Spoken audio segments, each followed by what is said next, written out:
দেখুন দর্শক, তুলসী মঞ্চ নিয়ে একটা ভিডিও করেছিলাম। তো অনেকে কমেন্ট করেছে, তা দাদা দেখুন 1.5 কাঠা জায়গা, তা 1.5 কাঠা জায়গার উপরে যদি 4 সাইডে 3 ফুট করে ছেড়ে দিই, তাহলে কতটুকু বাড়ি হবে? আর হরিমঞ্চ যদি আমি মাঝখানে করি, ছাদের উপরে মাঝখানে করি পরিদর্শন করার জন্য, 4 সাইডে পরিক্রমা করার জন্য, তাহলে ছাদে তো আমরা চলাফেরা করতে পারবো না, ছামাটা গিয়ে তো হরি মন্দিরে পড়বে। তার জন্য এক সাইডে আমরা করলাম এই কারণে, তাহলে আমার ছামাটাও গিয়ে পড়বে না, আর হরিমঞ্চটা এক সাইডে থাকবে, আর যেটা পরিক্রমা করবো সেটা হাত দিয়ে একটু করে নিতে হবে। তা দেখুন, যা আছে নিজ ভণ্ডে তা আছে বিশ্ব ব্রহ্মাণ্ডে।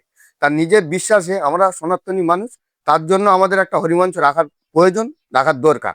এবার নিচে যে রাখবো, নিচে জায়গা কথা, নিচে তো চারিদিকে পাইপ গেছে, এর পাইপ তার পাইপ ড্রেনে পাইপ। এখানে তো আর আমাদের দেশের মতো অনেক এক্সট্রা জায়গা নেই যে একটা হরিমঞ্চ বড় করে রাখি।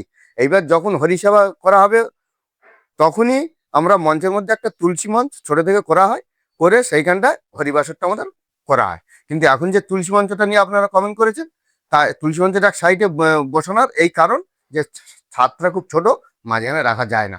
আর অনেকে কমেন্ট করেছেন যে তুলসী মঞ্চ ছাদের উপরে রাখা যায় না, নিচে রাখতে হয়, আলাদা পার্সেন্টে করতে হয়, কিন্তু সেরকম এখানে পজিশনটা নেই, তার জন্য রাখার দরকার। তাহলে কি আপনারা বলতে চাচ্ছেন তাহলে হিন্দু সনাতন ধর্ম হয়ে আমরা তুলসী মঞ্চটা রাখবো না? তা আত্মবিশ্বাস আছে বলে আমাদের তো একটা রাখার দরকার। যেখানে আমাদের সুবিধা আছে সেখানে রেখেছি। মন যদি চাঙ্গা হয় তাহলে শূন্য ডেঙ্গায় গঙ্গা। আরেকজন কমেন্ট করেছিল যে বেদির দামটা কত। দেখুন দাদা, এই যে উপরে যে বসানো আছে এটা হরিমঞ্চ, তা এই হরিমঞ্চটা এখন পাথরের। আর বেদি যেটা বলা হয়, যেটা সিমেন্টের নিচে করা হয়েছে, ইট দিয়ে তৈরি করে নেট প্লাস্টার করা হচ্ছে, এটাকে বলা হয় বেদি। উপরে যেটা বসানো আছে ওটা হচ্ছে গিয়ে হরিমঞ্চ। তা এই যে পাথরের হরিমঞ্চটা কত টাকা দাম? দেখুন, যেমন সাইজের নিবে তেমন দাম। এইটা 3,000 টাকা নিয়েছে। আপনি যদি একটু বড় নেন, 3,500 আছে, 4,000 আছে, 5,000 আছে। আপনার যেমন পছন্দ হবে, যেমন ডিজাইনে পছন্দ হবে তেমনই হবে।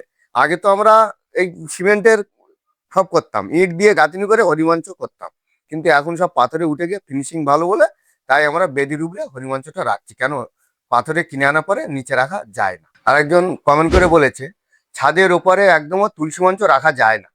দাদা, 1 কাঠা 4 ছটাক জায়গা, আপনি বলুন, একটা রুম আর একটা রান্নার জায়গা, আমি হরিকে কোথায় রাখবো? দাদা আপনি একটু কমেন্ট করে আমাকে জানাবেন অবশ্যই। কেন আমার তো 4 সাইডে জায়গা নেই, আর আমার তো 2-5 কাঠা জায়গা নয়, আমার 1 কাঠা 4 ছটাক জায়গা জুড়ে বাড়ি। আর যদি আমার 10 কাঠা জায়গা থাকতো তাহলে বিরাট একটা হরিসভা বাসর করতাম, বিশাল বড় মন্দির করে আমি চারিদিকে রাখতাম। কিন্তু আমরা হিন্দু সনাতন ধর্ম মানুষ, তাহলে আমি বাবা হরিকে উপরে রেখেছি, কিছু তো করার নেই, আমাকে তো রাখতে হবে। আমি তো সনাতনী ধর্ম করি, আমরা তো সনাতনী, আমরা তো হিন্দু। দেখুন, আপনারা যে কমেন্টগুলো করেছেন, এখন আমার তো কিছু করার নেই, জায়গা সংক্ষেপের জন্য আমাকে তো পরিস্থিতিগুলো চেঞ্জ করতে হয়েছে। না করলে তো হবে না, আমরা তো হরিমঞ্চটা রাখতে পারবো না। তা অবশ্যই ভিডিওটা ভালো লাগলে একটা লাইক এবং একটা সাবস্ক্রাইব করে রাখবেন।